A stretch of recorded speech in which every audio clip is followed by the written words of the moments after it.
Hey there, have you heard of Forex trading, but aren't sure what it's all about? Don't worry, I'm here to help.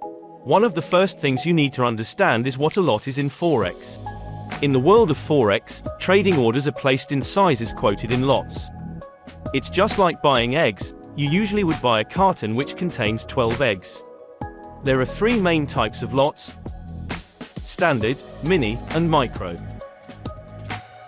A standard lot is the largest, and it's equal to 100,000 units of the base currency. A mini lot is smaller, at 10,000 units. And a micro lot is the smallest, at 1,000 units.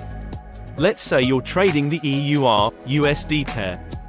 If you buy one standard lot, you'll be purchasing 100,000 euros.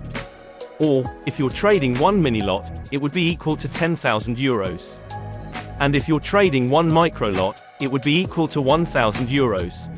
It's important to note that almost all Forex trading is leverage, which means you can trade larger amounts than you have in your account. So, even if you don't have 100,000 euros, you can still trade it by using a CFD broker that offers leverage. In the next episode, we will be explaining more about leverage. Make sure to click the subscribe button for more videos like this.